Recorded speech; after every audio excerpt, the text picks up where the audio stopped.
শাবান মাসের কিছু নফল সিয়াম রাখার জন্য অনুরোধ জানাবো।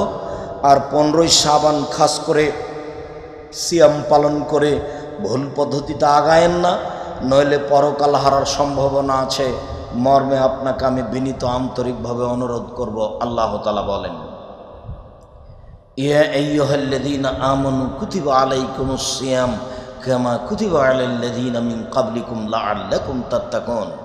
হে মোমেন পুরুষ নারী, তোমাদের প্রতি সিয়াম ফরজ করা হয়েছে যেমনভাবে তোমাদের পূর্ববর্তীদের প্রতি সিয়াম ফরজ করা হয়েছিল, যাতে কোনো তোমরা পরহেজগার হতে পারো।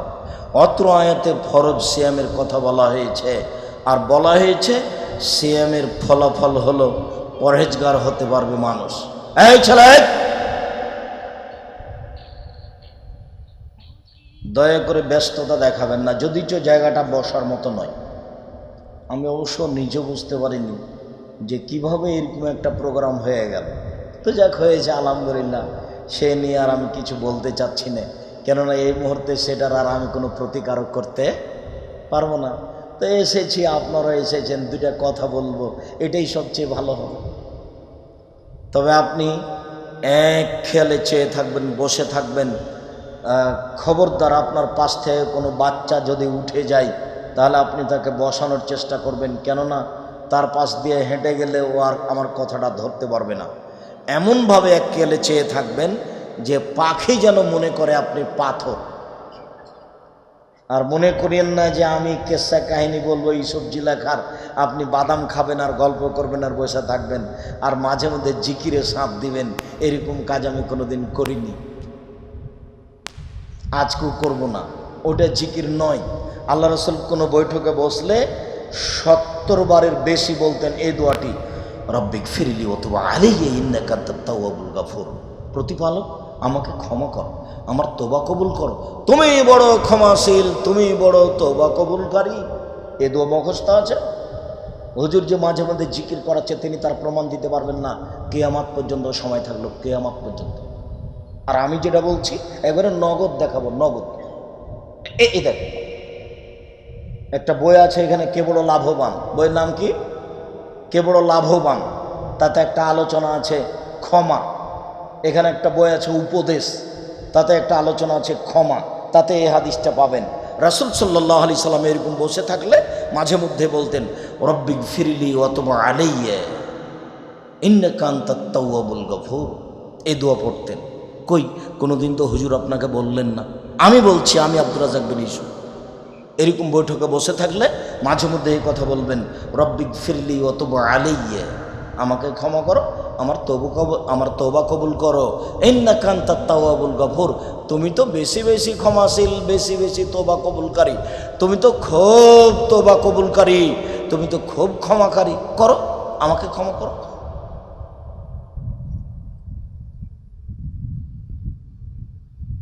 মহান আল্লাহ বলেন হাদিসে কুদসি, পৃথিবীর মানুষ, ইবনা আদম, আদমের ছেলে মেয়ে, শুনে রেখো, মা দাওয়াতানি ও রাজাতানি, তুমি আমাকে যেভাবে ডাকো আমি সেভাবে থাকি, তুমি আমাকে যেভাবে ডাকো আমি সেভাবে থাকি, তুমি যেভাবে আশা পোষণ করো সেভাবে আমি পূর্ণ করে থাকি, তুমি যেভাবে আশা পোষণ করো সেভাবে আমি পূর্ণ করে থাকি। গাফারতুকা আলা মা কানা মিনকা ওয়ালা উবালি, আমি তোমাকে ক্ষমা করে দিব, আমি পরোয়া করি না তুমি কত বড় পাপী, আমি পরোয়া করি না তুমি কত বড় পাপী, আমি পরোয়া করি না তুমি কত বড় পাপী। ইবনা আদম লাউ বালাগাত যুনুবুকা আনানাস সামায়ে, আদমের ছেলে মেয়ে শোনো, তোমার পাপ বেশি হতে হতে যদি আকাশে লেগে যায়, ফাস্তাগফারতানি, এরপরে যদি তুমি আমার কাছে ক্ষমা চাও, গাফারতু লাকা, আমি তোমাকে ক্ষমা করে দেব, ওয়ালা উবালি, আমি পরোয়া করি না তুমি কত বড় পাপী, আমি পরোয়া করি না তুমি কত বড় পাপী, আমি পরোয়া করি না তুমি কত বড় পাপী। আদম সন্তান শুনে রেখো, আমি যখন ইবলিসকে বললাম যে সরে যাও, সর, আমি বললাম ফেরেশতাকে আদমকে সিজদা করো, তো তুমি সিজদা করলে না, সরো, তুমি আমার রহমত থেকে সরে যাও। তখন ইবলিস বলছে, ইজ্জাতেকা ওয়া ইজ্জাতেকা ওয়া ইরতিফায়ে মাকানেকা জালালেকা, তোমার মর্যাদার কসম, তোমার সম্মানের কসম, লাউবিয়ান্না ইবনা আদম, আমি আদমের ছেলেকে ভুল পথে নিয়ে যাবই। কিভাবে ও জান্নাতে যায় তা আমি দেখে ছেড়ে দিব। আমি জাহান্নামে যাব আর ও জান্নাতে যাবে, এটা হতে পারে না। ওকে আমি জাহান্নামে নিয়েই ছাড়বো।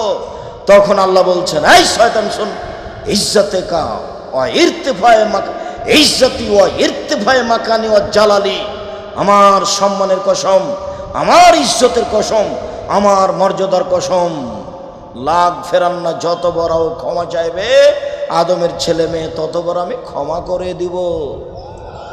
যতবার আমার কাছে ক্ষমা চাইবে ততবার ক্ষমা করে দিব।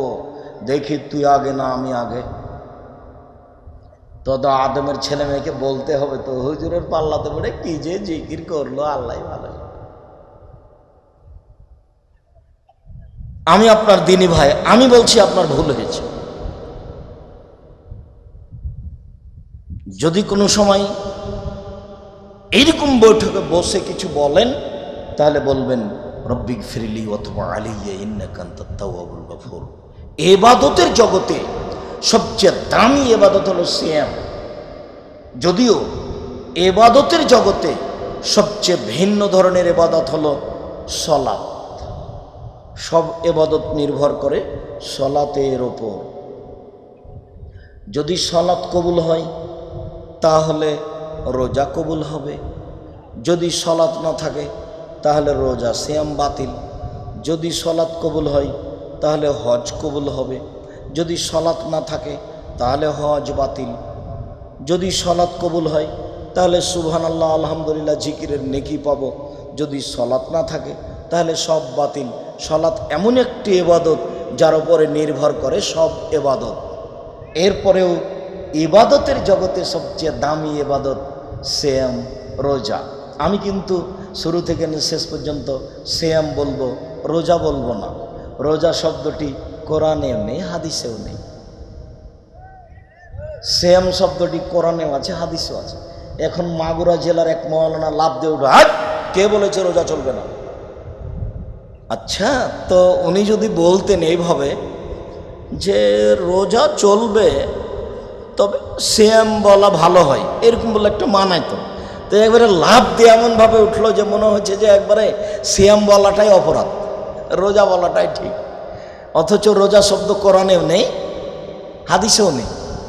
আর রোজা আর সিয়াম এক নয়। রোজা মানে উপবাস থাকা, আর সিয়াম মানে বিরত থাকা। রোজা মানে কি?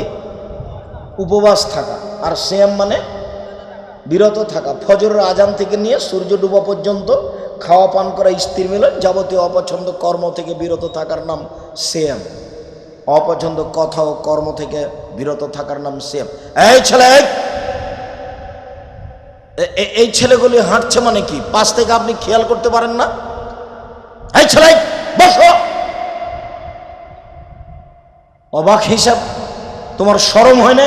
তোমার একটা ইতস্তবোধ থাকা দরকার। আমি এখানে কোরআন হাদিসের কথা বলি আর তুমি দাঁড়িয়ে হাঁটো কি করে? তোমার একটা হুঁশ হয় না? তোমার একটা বিবেচনা নেই? তোমার একটা বোধোদয় নেই? তোমার একটা বোধগম্য নেই? তোমার একটা হিতাহিত জ্ঞান নেই? বেটা, আমি মনে করো আমি কাহিনী বলতে এসেছি, আমি এইসব জেলার কাহিনী বলি। অতএব বিবেচনা করবেন। আপনাকে আমি অনুরোধ জানাচ্ছি, আমার একটা বাক্যের নামে 1 কোটি টাকা।